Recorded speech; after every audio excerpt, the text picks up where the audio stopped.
yet in the MLBB women's scene. So it should be both these teams having kind of the same level of play. And if that does happen, ooh, we're going to get a very, very spicy game. I really hope it also gets to the late game because South Africa, they showed a lot of unique ways to play the game. It was the Saber Jungle, if you remember, Eterna Hmm. from yesterday, and the Hanabi as well. They tried in game number two. So a lot of unique picks definitely coming in from South Africa. And technically, Namibia, they're also known for their unique picks. They also really like going for their like it's Namibia styled picks. Because I remember in day number one when me and Naisu got the opportunity to cast for a Namibia game, they picked up an Alpha in the jungle, which is not that weird, but then the Sylvana in the XP. So they wanted to use that combo of the Imperial Justice straight into the AoE of the Spear of Alpha to just lock them down for that combo to happen. So interesting ways to play the game for Namibia. South Africa, we already got to see their style yesterday. So yeah, that's why I'm very excited for this match. Yeah, basically a wild card in Namibia, right? Sure, we've seen the male scene come through with the comfort picks that you mentioned earlier on, but for the female side, right, we've seen already distinct differences between the same region, but from the different genders, right? From the female versus the males as well. So I'm wondering what exactly will come through for Namibia today against their match here with South Africa. For South Africa, like you mentioned, Saber in the jungle time and time again. We see that come through.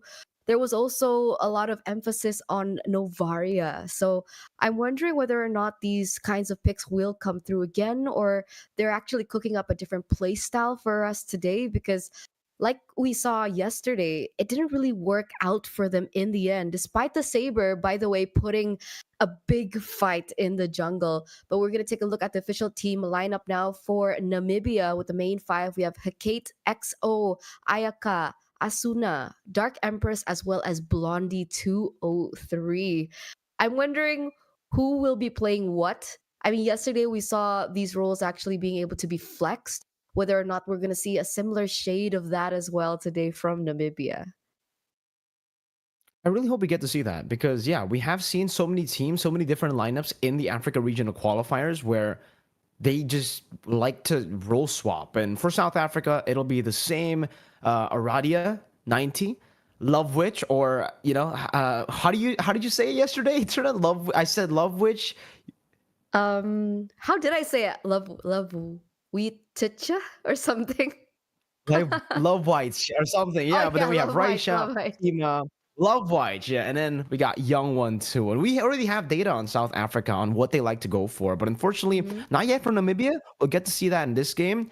But I think for South Africa, this is something that they really need to work on, right? The fact that they picked up the Saber in both games, even in the games that they lost both games and they picked the same pick over and over again. Same goes to the CC for Young One. So for Namibia, they already have two heroes that they can actually utilize to ban out and deny away in the early phase of the bans up against South Africa, and that might give them the edge.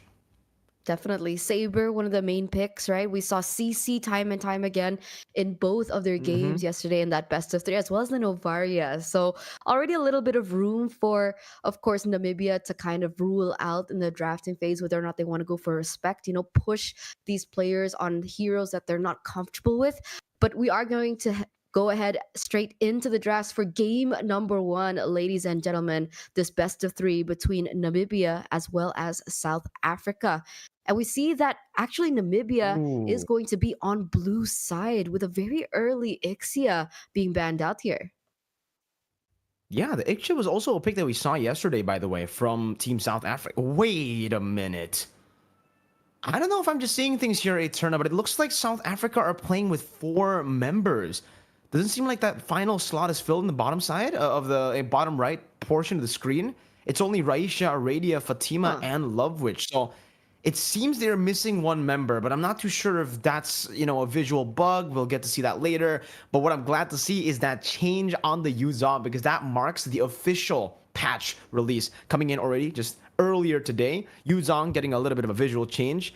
Honestly, dude, the Yuzong change is insane. Like the visuals, it almost feels like the classic skin is now a collector skin because my god, they change a lot about that Yuzong skin. But let's talk a little bit about the patch.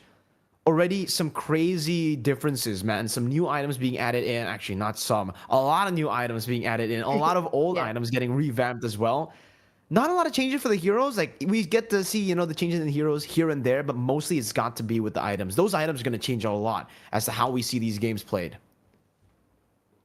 Let's actually talk about that a little bit more, right? Like you have some examples for the items that perhaps we'll actually see being highlighted here in this matchup.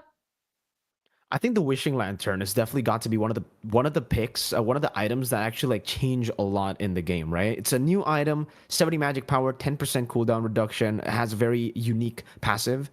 For every 800 magic damage dealt to an enemy hero, there is a summon attack again to deal more damage, equal to 10% of their current HP. So it definitely seems like Moonton, they're kind of tired of the tank meta, right? And I think a lot of these tanks will actually suffer because of the wishing lantern, especially for the mages in the early phase, all the way to the late game, especially once you get like a Sky Guardian helmet, these HP items, you're going to get punished a lot. But that's a first pick for Kagura. Okay, Asuna, first pick Kagura. Yep, it looks like the Kagura will be picked up first. And, talking about respect coming through in the bans, the Saber gets eliminated away from South Africa. We Mm-hmm. talked a little bit about that before we entered the drafting phase to begin with. And we said Saber was one of the biggest highlights of their entire best of three. Two times in both games, they utilized it in the jungle. And now they're actually forcing South Africa to consider a different pick. And with that being said, that actually does give with Namibia, a little bit of an edge in this upcoming fight. But it looks like the Alucard has been picked up. It's hovered over. Could this possibly be an Alucard in the jungle? Is that the replacement for the Saber yesterday? I guess we have to say yes, right? I mean, Raisha already with the Irithel to trade in or to change, or not to change, sorry, to replace the Ixia that has been denied away from them, and then the Alucard as well. Technically, on paper, makes sense, right? Why you would go for these picks, to say the Alucard over the Saber now that it's banned out. But that's a good Diggy ban, or Diggy pick rather. And Fatima, whoa, interesting choice. Straight into the Masha. I was about to say that the Alucard will get a little bit more value here now that we have the new item called the Sky Piercer, because with every single kill, with every single execute that you get, you actually get a lot of stacks of lethality and 30% of the current stack each death and kill you get. So I mean, there's a lot of new items that we have to like really look at again in the game to actually see the differences that it will make. But technically for Sky Piercer, if you snowball in the early game, you're going to be an absolute monster in the mid game. You might be able to just take the game in your hands in the mid game much faster than we did see before. Even though we're already technically in an early mid kind of meta, this new item will definitely push that early game even further. And essentially, that's what the Alucard is all about, right? The fact that on an Alucard, you'd require that snowball to have a little bit more say in these team fights, in these neutral objective takes. So, with the change of that item, we will be seeing whether or not it does get picked up. But I think one of the main things about this item is that once you do get eliminated out of the game with this item, the loss is quite significant. And that kind of thing can change the course of the tempo of an Alucard, especially in the early stage of the game when that's when you want to find your footing into the game. But if we take a look at the second phase of the bans, the Clint has been eliminated. We've been seeing a lot of Clints being resurfaced in the gold lane. A lot of things to say with the burst damage, the base damage from the Clint to really control that lane, the gold lane. As like you mentioned actually yesterday, right? A good lane bully for that gold lane has been taken off the board. But it looks like a Matilda as well as a Minotaur has been picked up. So wait a second, who's going where? We have Kagura, Chip, Diggy, Matilda, and a Minotaur. Who's the We've jungle? got an interesting lineup. I don't think we're going to see a jungler return. There's no retribution, it seems, even earlier. So, no jungler. But I think the biggest concern for me has got to be South Africa, who are playing with just 4 players. I didn't see that the 5th player come up at all. So, no 5th hero as well. Don't know how that's going to be played in the game itself. We're talking about how good the early game is, how important getting the early game lead is. And I think with an auto disadvantage at the start of the game, with just 4 members compared to 5, you're already placed in a spot where it's going to be tough to control those neutral objectives with a man down. For sure, right? Who's going to be the missing link, right? Are we going to be missing in wait, we had the jungler, we had the Iritel early on in the gold lane. We had a Masha. Is this a Masha roam? Is this a Masha in the EXP lane? But it looks like we are getting some confirmation that they Yeah. are going to be reloading the lobby. So There that you go. actually Okay. evens the playing field a little bit better because Yeah, otherwise yeah. South Africa, they're being placed in a position where it's a little bit too difficult, too disadvantages for them in this best of three against Namibia. Breath of fresh air for sure, man. You know, like Whew. a big sigh of relief as well for a lot of the viewers and the fans of South Africa, and also technically the fans coming in from Namibia, because the drafts also were kind of weird, right? Like for South Africa, obviously, they had their fair share of problems with just having four members in the lobby, but I think having no jungler is kind of a big problem as well, and we did see that from Namibia. So for both teams, they should be able to reevaluate their draft, what they want to go for as well. Maybe go and change some of those pick orders, because picking up the Alucard as a first pick and the Kagura as well is just definitely not things that we are used to seeing. Not the super prio picks that we know, especially in this meta.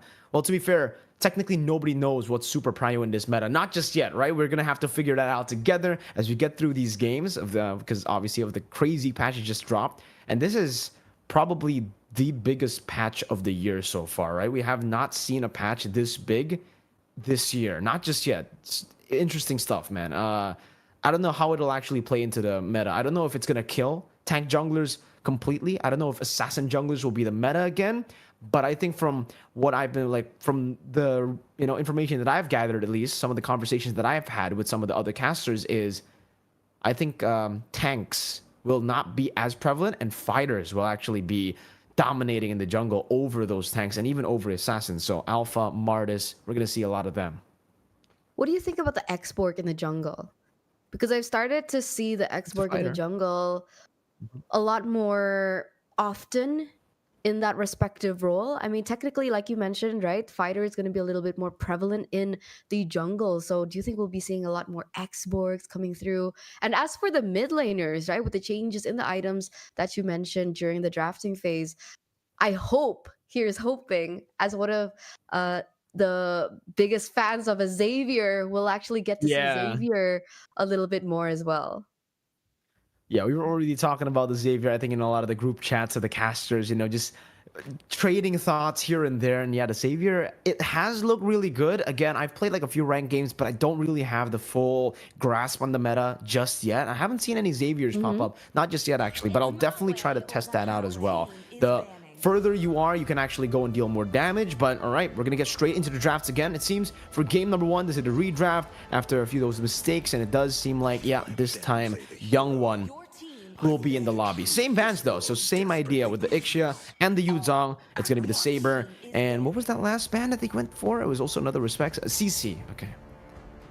Okay, we'll see if that comes through once again. And remember, earlier on, Namibia were able to get their hands on the chip. So maybe does South Africa want to go for a little bit of a change in the first phase of the drafts? Maybe take out the chip earlier on before it gets picked out?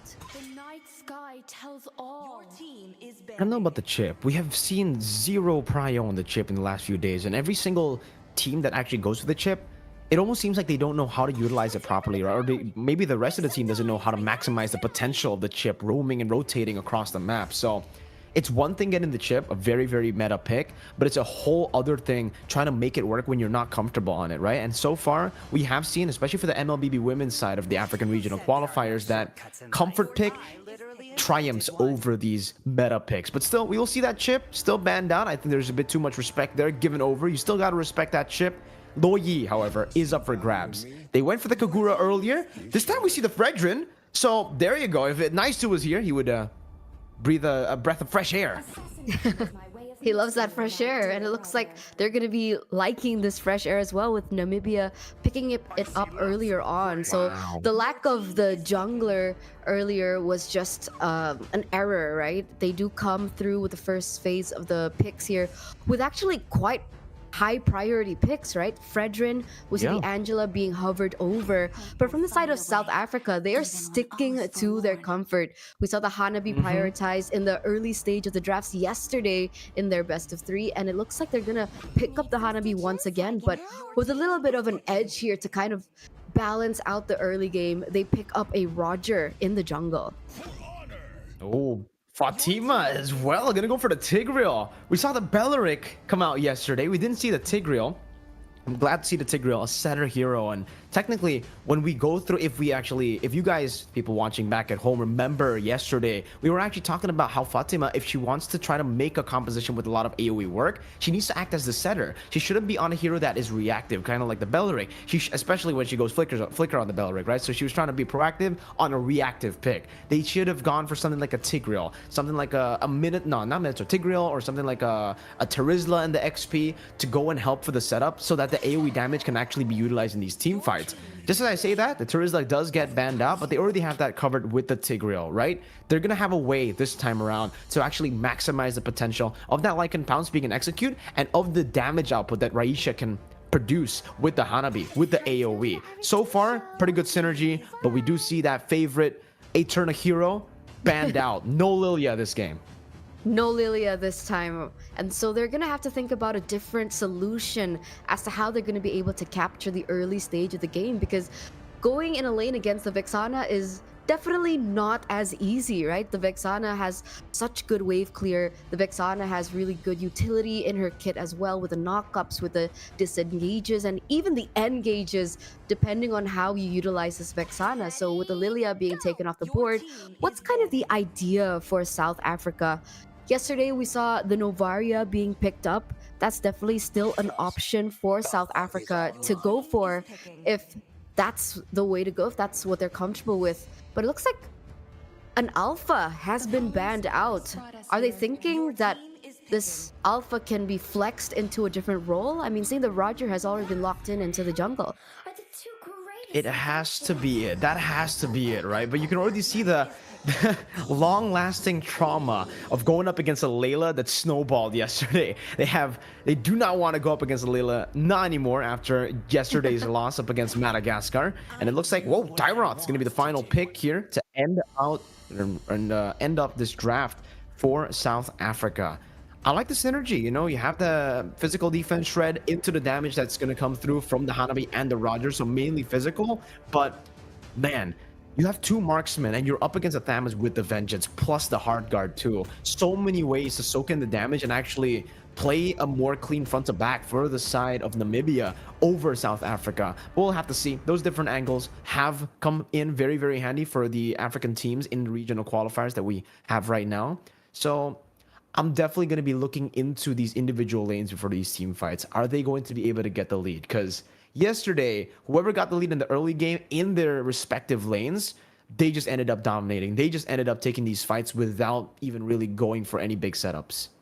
For sure, 6 to 7 minutes. We saw that happening in their first match of the MLBB's female scene earlier on yesterday, and then afterwards it all ended in the 9th and 10th minute mark. So that's the average duration that we're looking at. But of course, this was before the changes that happened in the patch. I'm wondering if that will actually affect the duration of these games as well that we're seeing today. And despite Fatima being on a very big hero that can go in for the offense and look for the setups and the playmaking, none of the people from the side of Namibia have actually opted to go for Purify. So that's another layer that we should be looking at, especially when these teams are going to be grouping up as 5. But ladies and gentlemen, let's go ahead and get you into the first game of this best of 3 series between Namibia versus South Africa. And early on, Eterna, it seems Lovewitch has already shot that flame shot away, wondering who it actually got, right? Because it doesn't seem like from anyone from the side of Namibia they've lost any of HP. Meanwhile, the bottom lane, a little bit of an early rotation here. Hecate is in the bottom lane. It does seem like Dark Empress will be able to pick up the gold crab, and Raisha is just trying to shove this wave with Lovewitch rotating to the bottom lane. Still Blondie up top as well, just with a little bit of a duel. And based on the emblems, it doesn't seem like anybody's going for anything too unique. However, that's a Quantum Charge and a Roger, so it's a bit safer than we usually know, right? Like, usually we see a bit more of I think aggressiveness in the emblem setup, especially in the African regional qualifiers. But in the bottom lane, it does seem like with the Inspire, that's a lot of damage placed down by Hecate. Over to Fatima, who's not going to be immobilized as well, locked down. But she does still have the Flicker, and she will be able to utilize that Flicker as, again, the muddles. Just a bit too much for South Africa to deal with. Dark Empress doing a good job in the bottom lane. But it looks like Namibia are actually going to go for more. That's a 4v1 in the bottom lane, and that's going to be first blood handed over.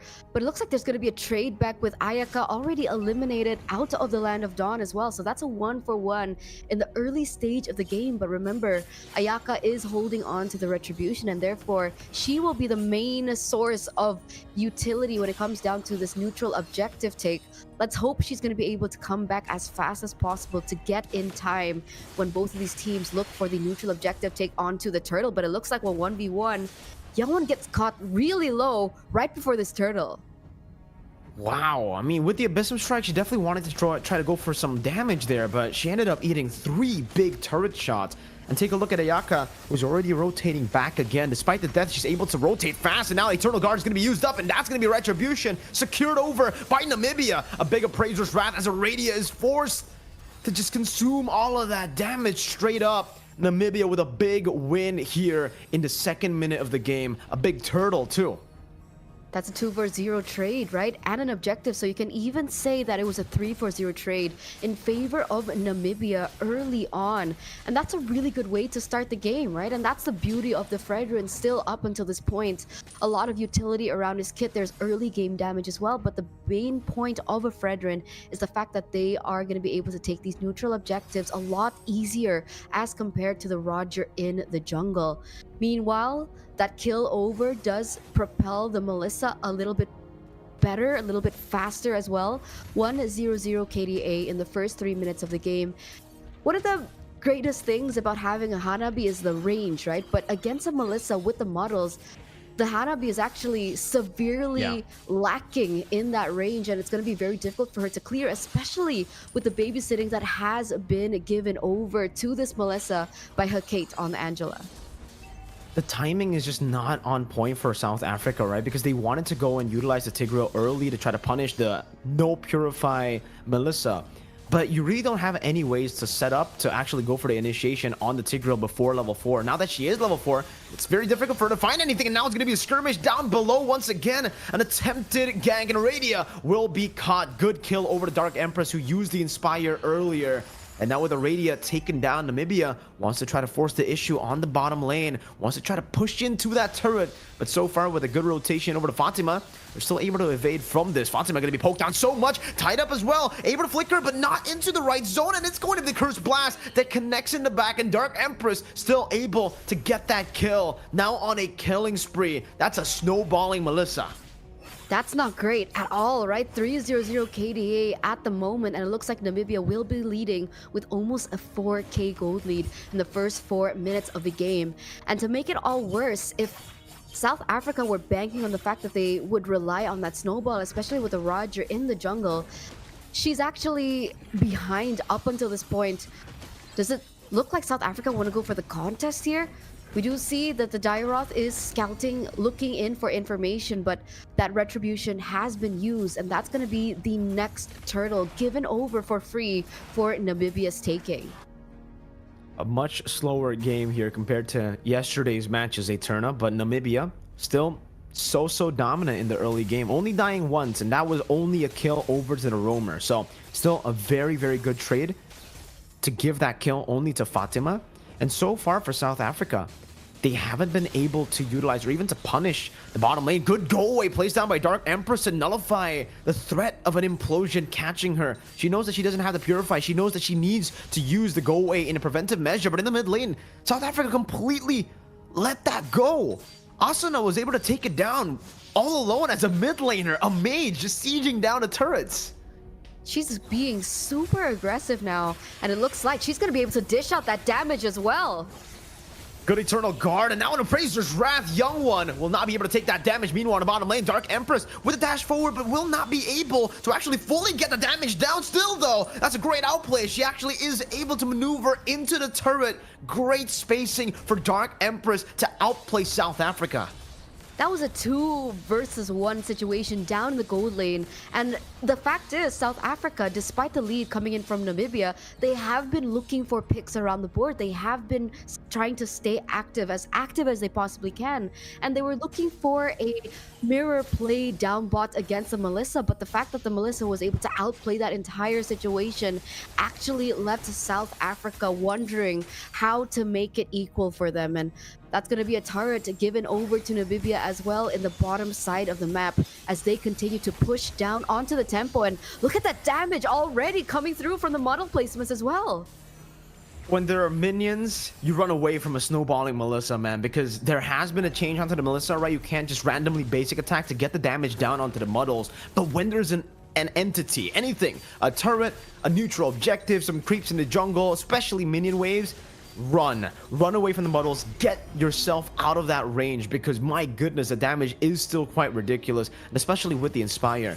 Young One rotating over, that's a third and final one picked up by Namibia, no contest whatsoever. And it does seem like for the Roger Aradia to be forced back. What happened in the bottom lane? Dark Empress is getting rid of every single one of them with the Inspire and is able to escape as well from the implosion of Fatima through the go away. Nothing is going right for South Africa in the 7th minute of the game. Another huge outplay coming through from Dark Empress, just really denying any potential that South Africa is looking for. And meanwhile, in the top lane, that's going to be a kill over Young One, caught in a 4v1 situation. It's going to be a little bit too much for her to handle, and she's going to be taken out. So you see all the action happening all across the board.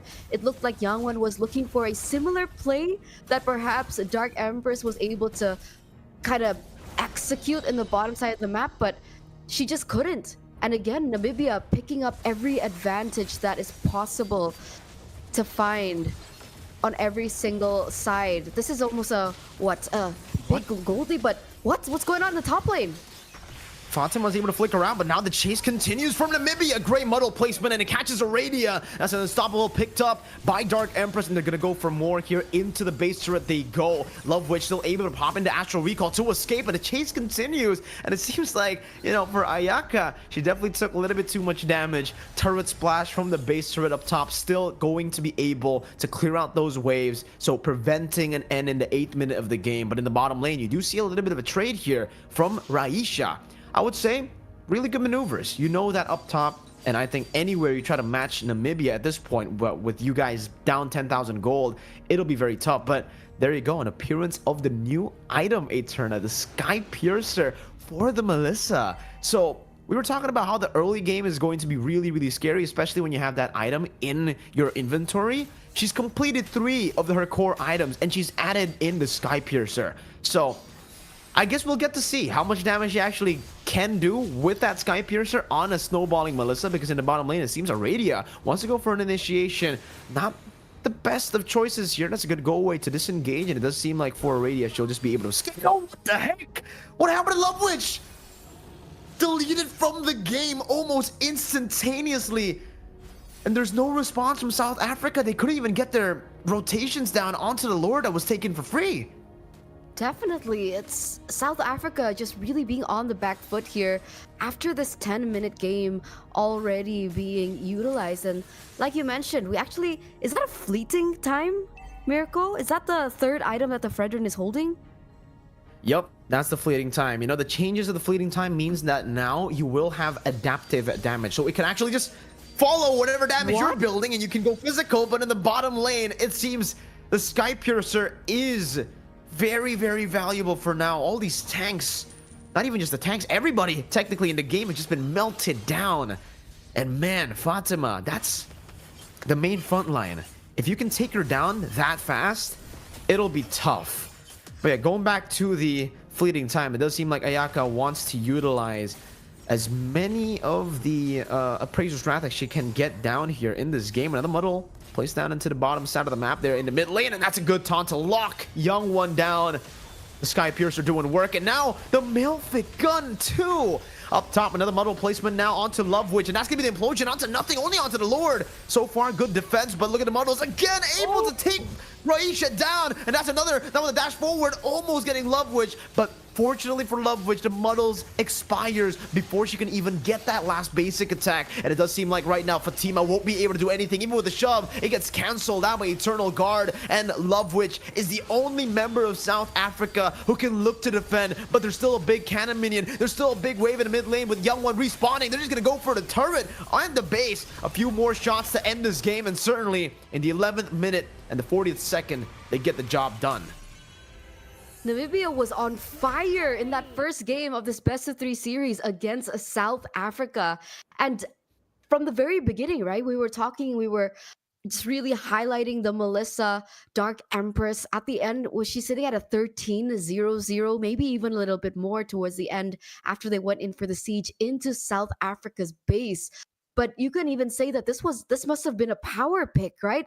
You were wondering about the damage coming through with the new items given over through the patch. The Sky Piercer, in addition to all her 3 core items that already were built. And we saw that shred coming through. Literally nobody could stand in the way of the model's placement. So she had the range, she had the damage. And South Africa, despite the tools that were there for themselves in their kit, with the Tigreal as well with the implosions, just none of them were able to kind of get onto this Melissa, especially with the go away utilized time and time again till the very end. What a game from Namibia in this first best of 3.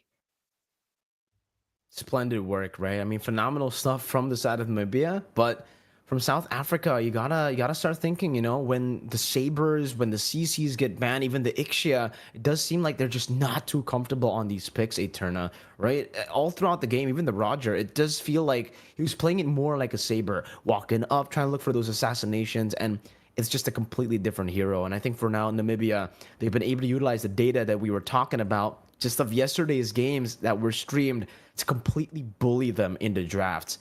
This is another rare case that we have seen so far that it's just a pure out draft. Namibia have been able to take everything. And you mentioned it earlier in the draft as well. It looked like they have a core understanding of what prio picks are in the meta currently, because they went in for the first pick, Fredrin, and then they were hovering over to Angela that they decided not to go for, but they still went for the Vexana. So still very, very good understanding of the prio picks that we have currently. And it seems like they're also comfortable on these prio picks, right? The big concern for us, for a lot of these players, is that are they going to be able to perform on these prio picks that might not really be a comfort pick for them on, you know, technically the online stage that we have here, because it is going to be a stream match. Additional pressure added in. Usually a lot of teams, a lot of players, they opt to go for their comfort picks over their prio, but it doesn't seem like, for Namibia at least, they had any problems with utilizing and executing the prio picks. They played very, very well. For sure, right? The Fredrin did the job perfectly, being able to get 100% of the turtle rate. All these objectives were given over to Namibia. And with the help as well of the Angela and the healing coming through, it was very difficult for South Africa to actually put into a fight. But there were so many moments where South Africa actually looked for more active plays on the map. But again, back to this, right? Highlighting the plays coming in from the Melissa, denying these rotations from South Africa to look for trades over the map. If they lose an objective, they wanted to go for a gank onto Melissa. But the Melissa Dark Emperor was so great at denying all these plays from happening from South Africa, and they were left with absolutely no choice on what to do. All across the board, were they supposed to go for counter takes in the objectives? The Raja was already falling so far behind in terms of that EXP to get that retribution battle in a 50-50. Were they supposed to look for picks? Instantly denied away. Thamus was doing a great job in the lane as well in the EXP to hold her ground, and so did the Melissa. So what would you think would have been the proper adjustment from South Africa aside from the drafting? Was it execution in the game?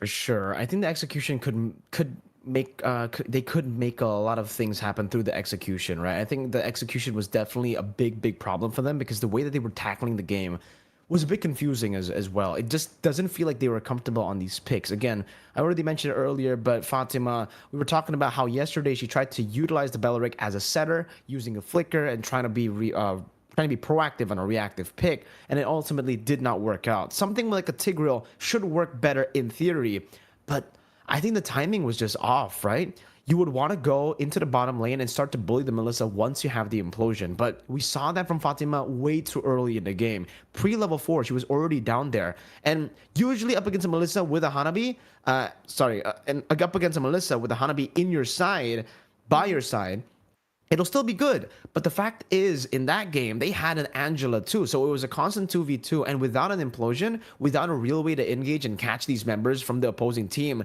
the Tigreal in the bottom lane just had no use. And that's the timing that they need to try to fix, right? It's a bit of that execution. If they try to rotate into the bottom lane, make sure they have someone that can actually lock the Melissa down, punish the no purify. But even then, I feel like it's going to be a bit of a struggle, Eterna. Because even with that, even though Melissa doesn't have the purify, she'll probably have to go away by the time, the Tigreal has level 4. And the Hanabi is another big problem, because I think there's no real way to get out of this problem unless they just, pick a different hero. But Hanabi in the early game basically has 0 kill threat. You don't have enough damage. Even if, let's say, you lock down the Melissa can just pop and Inspire and probably out damage both of them. So yeah, a few dilemmas, definitely, a few mistakes made in the draft, and ultimately it did pay into the game. It did play into the game as to how they were able to execute, and they weren't able to fully bully the Melissa, giving her all the space necessary, all the resources necessary to go for 3 items in the first 7 minutes. That's impressive. And then a Sky Piercer. For sure, for sure. And actually, we saw that happening a lot, right? There were so many moments that the Tigreal was looking for picks over on to the Melissa, but the Melissa in a 1v2 situation, in a 1v3 situation, was able and always able to outmaneuver this and deny that kill threat from happening. And again, right? I think one of the I understand in the early stage of the game, sure, the Hanabi doesn't really have a lot of damage to put through. There's absolutely no burst, so there isn't too much of a chemistry going through with the Tigreal. But what I really dislike about the Hanabi as an opponent, right, going against the Hanabi in the lane, like I mentioned in the game, was its range, right? The fact that the basic attacks can kind of mirror on the minions and actually eventually slowly like put you down in terms of that HP, definitely a big problem. But going against something like the Melissa, who has even better range, that entire advantage gets eliminated from you from the get-go just because you're in that 1v1 lane against the Melissa. And honestly, a Melissa is not something that we see too often as well in the gold lane. She's not meta. She's very conditional as well, but they were able to make it work extremely well. And again, one of my biggest highlights, if I had to choose an MVP, would have been the Melissa 13-0-0 at some point.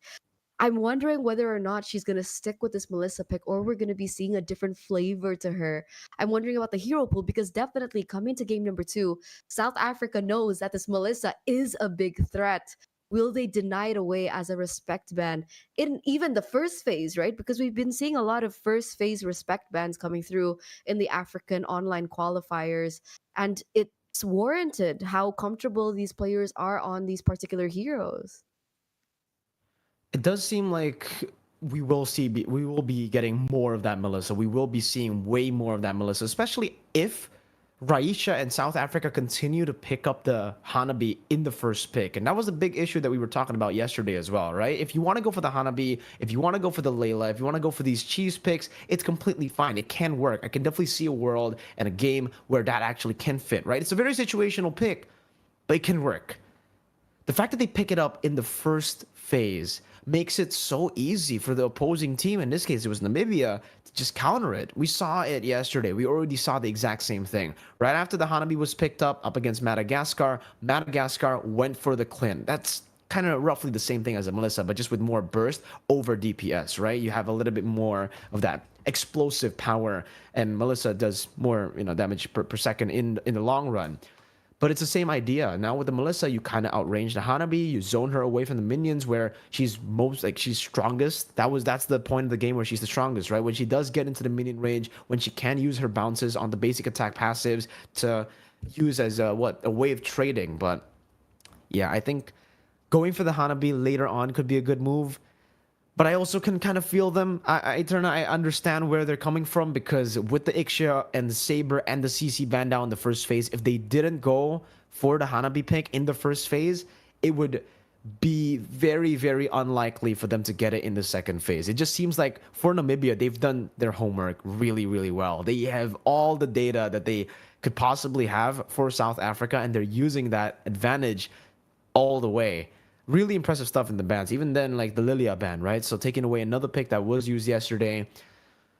Yeah, I can definitely understand why they had to go for the Hanabi. But even then, it's just so tough. I really don't understand here. Like, I feel like they have to improve so many things, and it has to happen in a few minutes. Like, they're gonna have to fix it in just a couple of minutes before we get into the drafts. That's what I really wanted to get at, right? Because you were talking about the Hanabi first pick, and I was like, that's because Namibia forced it in the first pick. The fact that the Ixia was already banned out. So I'm actually guessing that perhaps the gold laner from South Africa doesn't have too much of a wide hero pool, right? Maybe these are the heroes that she's most comfortable with, especially like you mentioned, when you're playing and it being streamed and it being casted over, there's a different kind of layer of pressure coming through. So you definitely want to be playing heroes that you're most comfortable with. And perhaps her most comfortable heroes are literally the Ixia and the Hanabi. So it's also very intelligent from Namibia, really forcing these pressing issues onto South Africa to outplay them in the drafts and to go in for the counter setups in the drafts as well, because I felt like that really was the setting stone and the foundation of the entirety of the gameplay that Namibia were able to bring in game number 1. So the question is, what does South Africa do? How are they supposed to find a loophole over Namibia, who technically we don't have information about, right? That's one of the perks of being Namibia at this point.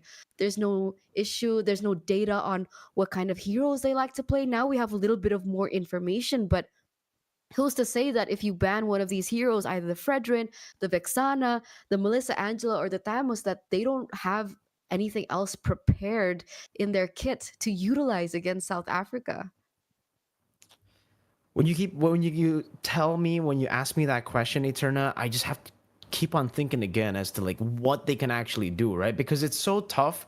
It's one thing already utilizing your own comfort picks and doing well on it, but then not being able to utilize your comfort picks, being banned down in the start of the game, and also not able to utilize these big prio picks as well. So they're kind of placed in a situation where it's kind of a forced error anyways, right? If they get their hands on their comfort pick, it's not going to happen because it's going to be denied away from the first phase. And if they don't, then they play the way that they did earlier. So I think at this point, if comfort is just that hard, if it's really, really difficult anyways to try to pull off heroes that they're not comfortable with, might as well at least get some prio picks in, right? Because if it's the same execution with all these picks, the meta picks, they're meta for a reason. They're good in the current patch because they can utilize a lot of the value that the items have now, the changes that we have. But let's see in the drafts. First change that we see is definitely the side selection. It's blue side now for South Africa. They don't want to go on the red side. It's a bit too reactive, but they still go for kind of the same bans here with the Yuzong. Fredrin, though, is a good adjustment. They want to take it away from the side of Namibia. But okay, so that's the adjustment that we were talking about, Eterna. So they've also already thought about what to go for next. Fredrin, Vexana. They've taken 2 of those heroes out, and technically the Saber is up for grabs, and Aradia is first pick. Do you think they're going to pick it up here and now? I mean, remember, they do still have the issue of the gold lane. Looking at patterns, they have utilized the Saber in the first phase. They have went and committed with the Saber in the first phase, but also the Hanabi, right? So we're going to see the adjustments coming through. I mean, you mentioned about the counters to it. If they do want to stick with the Hanabi, maybe utilize it in the later parts of the drafts instead of that first phase, because we do still have a lot of priority picks being opened up. The Luo Yi, right? The Chip, the Angela that was utilized by Namibia earlier on. that was such a problem for South Africa to go against, by the way.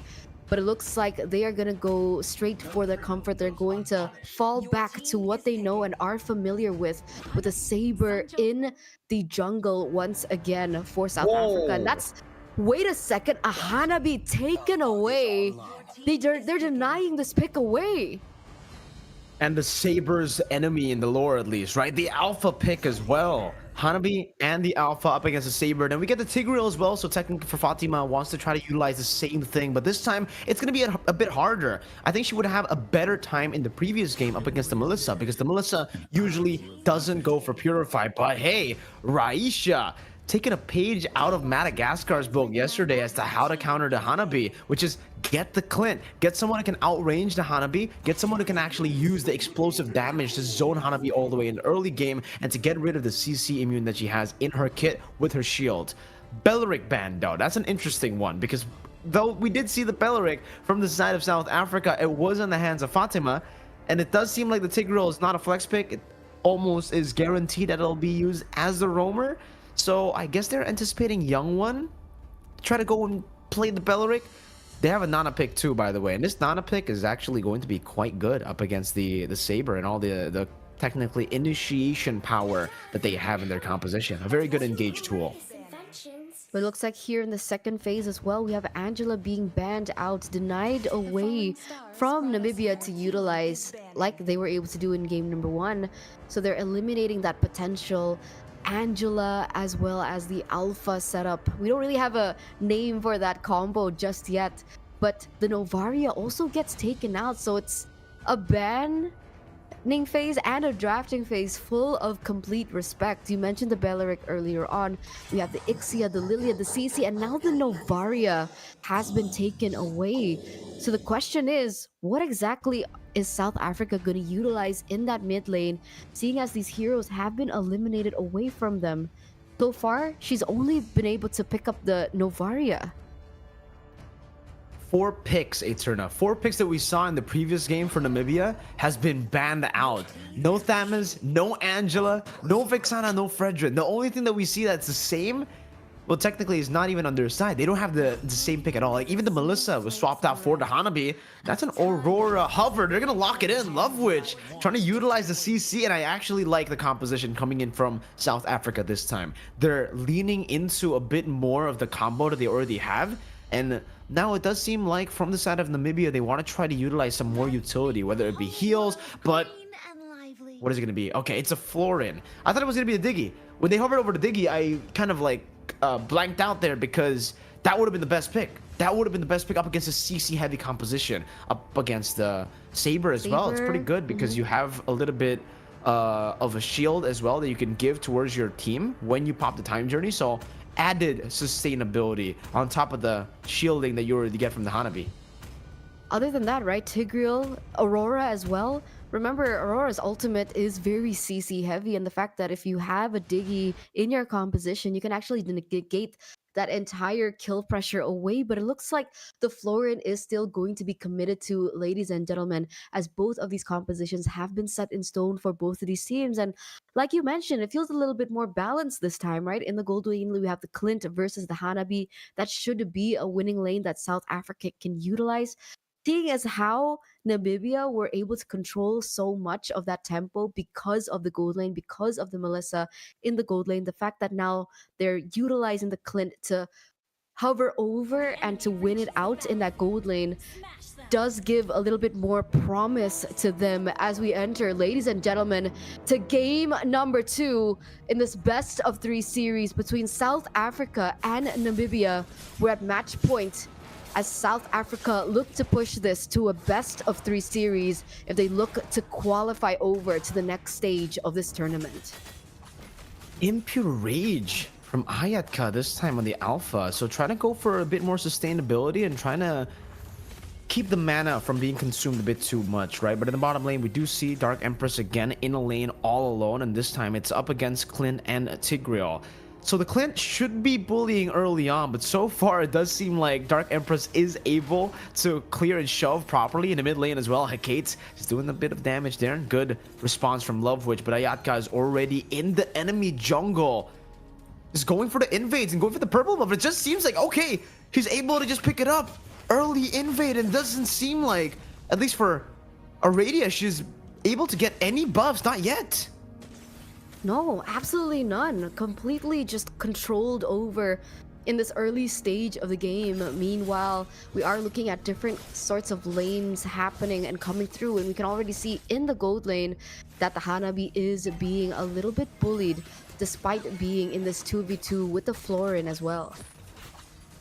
Okay, still in the bottom lane, we see a bit of the same thing. Dark Empress is actually winning out of this lane up against the Clint. It's definitely not one you want to see up against the Hanabi that already struggled real hard just yesterday and earlier here in game number 1 up against a hero that outranges her. But I think it has to do with how Hecate has been playing too, right? Because Hecate all the way, always just in the bottom lane, helping out Dark Empress, makes it so hard for South Africa to utilize that poke that they have in their trade. And it seems like they want to just keep on going for more now. Ayatka in the bottom lane doing some damage back as well. But Fatima's able to get the shove, but then the few slashes that Ayatka is able to just get out, is able to get first blood over to Namibia. Say goodbye to Fatima here early. And Aradia has rotated into the bottom lane, but does not want to go for it. Not just yet. Namibia are just munching on the turret shield in the bottom lane. And unfortunately for them, they won't be able to get the full turret shield, but close enough. Close enough for now. You would think that that was the gold lane that could have been utilized in favor and in advantage to South Africa, but the fact that Namibia were able to win it out in terms of that gold lane with already giving a Dark Empress a 1-0-0 in this early stage of the game is already a big problem. Meanwhile, Namibia very quick in their tempo, in the way that they want to go about this particular game, and they will be able to pick up that neutral objective. They will be able to pick up that turtle. And look at this, an instant just Whoa. advantage and aggression in the top lane, but meanwhile on the bottom side of the map, Yeah, Fatima's trying to look for an angle to look for an implosion as well. She does get that level 4, but she's not able to pop in the implosion, and it doesn't seem like she's actually leveled up the implosion. I think a bit of a mistap perhaps, because it doesn't seem like she has the green emblem flashing there right beside her name for that ultimate. And for now, it does seem like for Dark Empress, she's going to be able to just shove this wave easy peasy. Love Witch already using Flame Shot up top. What happened? Young One, it's going to get taken down. Ayaka and Blondie getting rid of a very overextended Dyrod in the bottom lane. That's a good shot, but Fatima doesn't have the implosion and now gets caught on the damage coming in from the side of Hecate. A few more shots should take her down, but they're able to escape now. A triple sweep ready for Aradia, who rotates down below, gets it down on towards Hecate, but now is able to kind of wait just a bit. Oh no! She dashes to the wrong side, and Dark Empress will be able to get the kill onto her. Hecate able to survive as well. Everything going wrong for South Africa. how does she keep doing the same thing over and over on a pick like the Hanabi, right? A 2-0-0 KDA already in the first 4 minutes of the game. And if you take a look at the gold gap, that's a 4K lead for Namibia already in the 4th minute of the game. And look how they've been able to collapse on different things already. Love Witch already caught very low. I think this is going to be a kill over. There's the passive, but unfortunately, it's not going to be enough to save her life.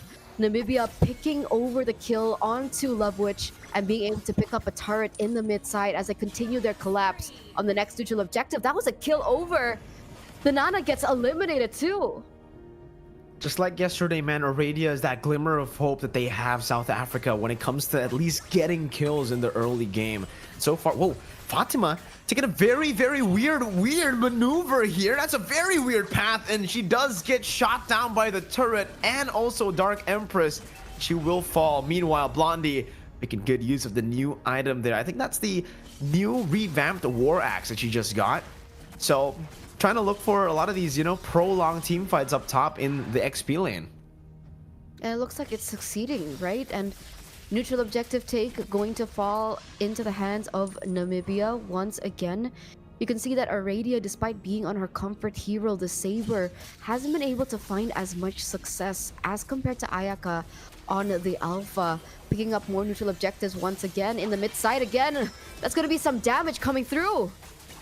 Full burst down into Love Witch and good disengage as well with the blooms. Wow, Asuna escapes and gets a double kill. Hecate with the healing, and Namibia with a big dub, 3-0 as they look to go for the mid lane. They want to go straight for these turrets in the mid lane as well. And so far, Raisha and Fatima, they're still so far. Fatima has the implosion, but it's not even going to be enough, I think, to really force anything or to even defend this for now. Good maneuvers by Namibia, and even with that shove, they're still able to pop in some damage. Molina blitz into the back, just zoning away Raisha from this wave, and another ice glacier gets popped down. That's a good frozen, and that's the flame shot to get rid of Asuna. But the triple sweep there earlier wasn't going to be too valuable. That's a bounce coming down back and forth, a good implosion in the air, but a penalty zone cancels Fatima's engage right into the Spear of Alpha, and there you go. Hecate gets the double. It was initially a great combo coming in from South Africa and a good try to win it out in this team fights. But remember, Namibia have the gold lead and they do have the item lead to boot as well. We can see that the Hanabi with the 505 KDA is already rocking 3 items, the Corrosion Scythe, the DHS, as well as that Golden Staff. So the damage is coming through, and the problem is, even if they want to go for a proper team fight for South Africa, right, the implosion was there. The fact that it was able to be cancelled in with the penalty zone and there was absolutely no follow-up coming through from the rest of the members makes it so that Namibia still have the advantage and the high ground when it comes down into these team fights. And they're very quick to the next neutral objective. They pick up this next turtle. That's going to be a perfect turtle now in South Africa. Absolutely no way to go in for this contest. At this point, what do South Africa even do, right? Even if they scale up to the later stage of the game, oh, some good damage placed down, but Asuna still has the passive, it seems. Good immobility down there. Oh, what the heck? Aradia goes for the triple sweep, but gets deleted instead, and Fatima joins her right after. Now Love Witch next on the chopping block, forced to run away, does throw out the flame shot, but even up top, Young One is forced to use the flicker defensively. And it does seem like for Namibia, they want to utilize that top lane pressure to try to take the tier 2 for free. For sure, they're picking up the pace, they're picking up the tempo that they've already set, like they were able to do in game number 1. And look at that turret just completely fall in the top side. All is left is the inhibitor turrets in the top and the mid side. But even Asuna on the Nana is trying to go for a push, but wait a minute, in the top lane.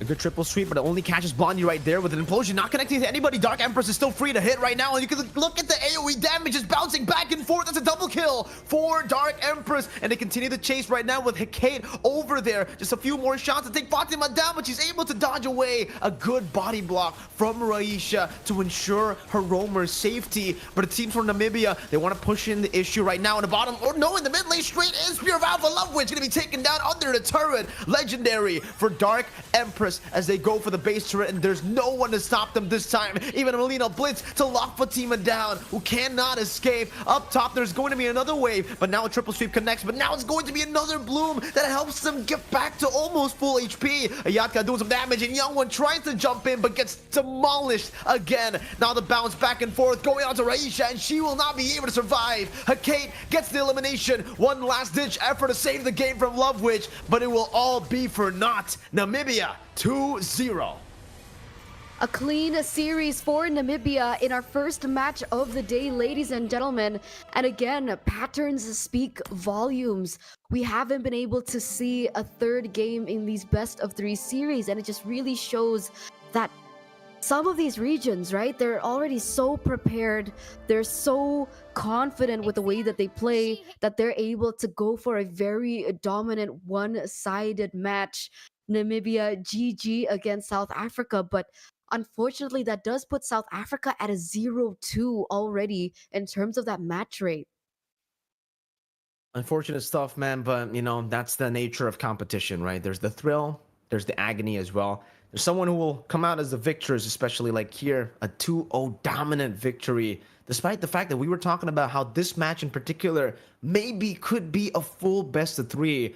And, you know, Namibia crushed those dreams fast, real fast. Right after we got into game number 1, I think after the drafts, we saw the immediate, we saw the level difference, I think, immediately, right as we saw the drafts. And it's unfortunate for South Africa, but hey, this is another way for them to improve, right? They can look back at this game, look at the drafts, and try to look for the improvements. And we will be going back to take a look at the highlights for all the way from game 1 to game 2. I mean, technically, to game number two, right? We saw that there were adjustments to the drafts, right? I mean, of course, the Saber in the first phase was one of the main, I guess, focuses of South Africa, but the rest of the picks, right, with the Clint coming through, that should have been a winning lane for South Africa. But again, the execution up until that very start, right, from the very beginning, from game number one, as you can see here on your screen, ladies and gentlemen, it was just so much cleaner by Namibia. Again, Dark Empress on this Melissa was able to outplay so many of these rotations coming through. Although that we're seeing the play from the rest of the Namibia members in the top side, it looked like South Africa were looking for a counter play, a mirror play in the bottom. But look at how she's able to completely outmaneuver that engage from even happening. So South Africa deliberately was looking for some trades over the map, but it wasn't that easy. And up until this point, right, 8 minutes in, Dark Empress was already at a 6-0-0 lead. Now you're looking at a 9-0-0 lead. So that damage coming through with the setups being given over to her, it was very difficult for South Africa to kind of push them away, to kind of zone them away in these team fights, especially when the siege came through. 11-0-0 Dark Empress here in the 11th minute of the game. It was an absolute stomp in game number one. I mean, they continue this onslaught in the 11th minute of the game, and with the Melissa snowballed, it's just really tough to go for the defense, right? Because even if they play behind the minions, that actually will be better for Dark Empress on the Melissa. She wants that to happen. She wants the enemy team to be behind some entity so that she can actually get the muddles in, and then the basic attacks in for the AoE. And in this game, it was so sad to see because it almost looked like it really looked promising. I have to be honest with you, especially in the drafts, right? Because they have a composition that can actually combo so well. Imagine if Fatima got an implosion and then they were able to combo it together with the Aurora plus the Abyssum Strike of the Dairoth. So much AoE. And then, I mean, we can add in the Clint damage as well with the grenade bombardments. But unfortunately, this is one of the cases that we were talking about in, after game number one. You were asking me, Eterna, how do South Africa adapt?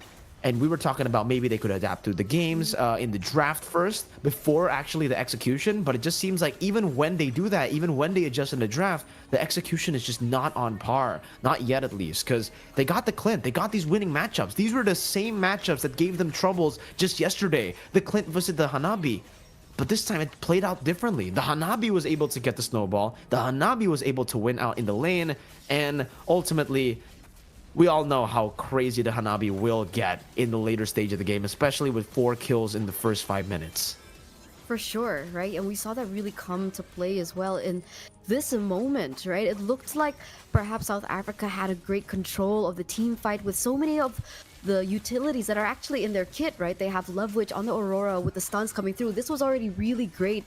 But as soon as this implosion came through, not a lot of people were there to follow up because there were a lack of resources. And so Fatima's implosion here was just negated based on the damage already given in by Namibia. So that entirety of the game plan that they really wanted to go for, that entire strategy was taken out of the board. And unfortunately, again, right, for Aradia on the Saber, she couldn't really match the farming pattern and the tempo and the rotations coming in from Ayaka as well. At this point, she was 3 levels below. So there was absolutely no way for a neutral objective contest to happen anyway. And if they wanted to try and push the tempo and kind of prolong it into the late game to wait for, of course, the Clint to get a little bit more items to dish out that damage with so much tools that were in Namibia's arsenal, and the fact that they were already going on a snowball with the Hanabi, by the way, 10-0-9 KDA for Dark Empress in the 9th minute of the game, right before she ended it. It's a lot more difficult to come back in the game. It was almost impossible, you could say, right? Because at least in game number one, they still had that late game that they could play around. But in this game, their composition really relied on that early to mid game.